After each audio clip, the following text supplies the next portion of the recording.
warahmatullahi wabarakatuh. Halo semua, perkenalkan kami dari kelompok 6 senyawa alkohol akan membuat video pembelajaran. Perkenalkan, saya Natasha Tamardi. Saya adalah Fitriani. Saya Agus Maginting. Saya Ronald Setiawan. Penasaran gimana videonya? Ikutin!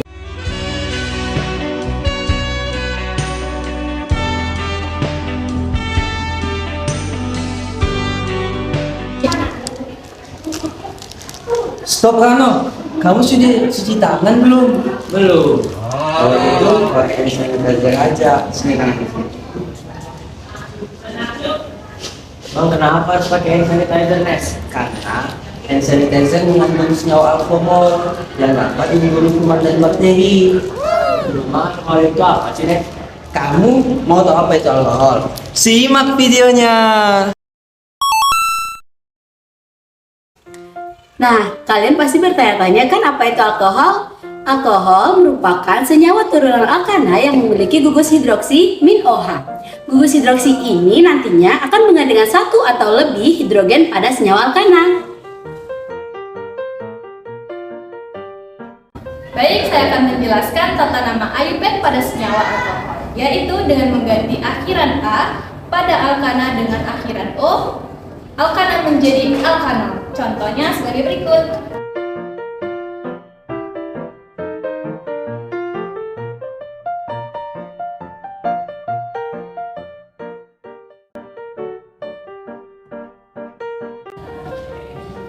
Lalu ada tata nama berdasarkan trivial, yaitu dimulai dengan menyebut nama gugus alkil yang terikat pada gugus OH, lalu diikuti dengan kata alkohol. Sebagai contohnya, ini.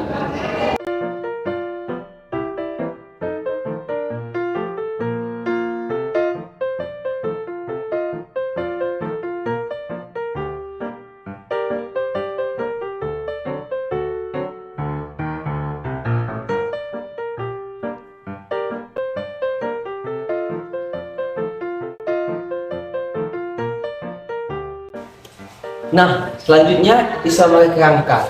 Alkohol memiliki 3 isomer, yaitu isomer posisi C3H8O, isomer optik C2H5, dan isomer fungsi C3H8O.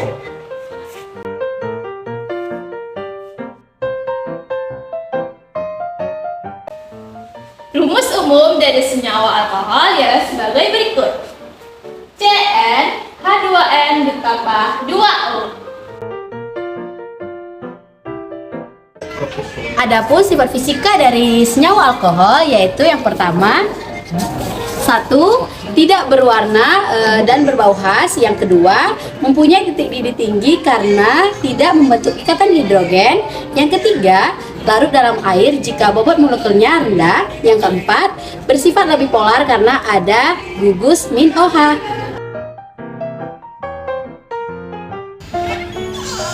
Untuk menguji atau mengidentifikasi senyawa alkohol di dalam suatu larutan, kita bisa menggunakan uji nyala dengan cara menyalakan api bunsen dan membawa ujung tungku ke dekat sampel senyawa alkohol.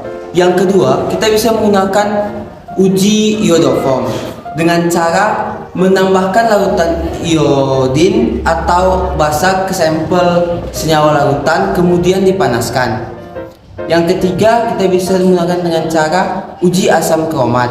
Itu diuji dengan larutan asam kromat. Apabila larutan tersebut memiliki senyawa alkohol di dalamnya, larutan tersebut akan berubah warna. Yang keempat, kita bisa menggunakan uji Lukas dengan cara menambahkan larutan Lukas ke sampel senyawa alkohol, kemudian diaduk. Uji Lukas ini berfungsi untuk membedakan antara alkohol sekunder, primer, dan tersier. Di sini saya akan menjelaskan sifat kimia dari alkohol. Yang pertama ada sifat polar yang kuat. Yang kedua dapat dioksidasi menjadi aldehyda atau asam karboksilat. Yang ketiga, gugus hidroksil pada senyawa alkohol lainnya dapat diganti dengan senyawa yang lain menggunakan reaksi penggantian. Yang keempat, senyawa alkohol dapat diubah menjadi pembelahan ikatan dengan asam atau basa yang kuat. Yang kelima, beberapa senyawa alkohol dapat bereaksi dengan alkohol untuk untuk membentuk senyawa organometalik. Manfaat alkohol dalam kehidupan sehari-hari. Yang pertama ada metanol. Metanol digunakan sebagai bahan pelarut kimia, campuran bahan bakar bensin, bahan pembuat formalin, dan bahan baku untuk membuat polimer plastik. Yang kedua ada etanol. Etanol digunakan sebagai antiseptik, campuran untuk minuman beralkohol, bahan bakar seperti spiritus, dan pelarut senyawa organik yang tidak bisa larut di dalam air. Ketiga ada etilen glikol, digunakan sebagai zat anti beku untuk radiator mobil. Yang keempat ada gliserol. Gliserol biasa digunakan sebagai obat-obatan, kosmetik, pembuatan tinta, dan pembuatan gliserin yang dapat digunakan untuk bahan bakar peledak. Nah, itu tadi penjelasan lebih lanjut mengenai senyawa alkohol. Semoga bermanfaat. Bye-bye. Sekian video pembelajaran dari kelompok 6. Maaf apabila ada kesalahan ucapan tutur kata. Kami ucapkan terima kasih. Wassalamualaikum warahmatullahi wabarakatuh.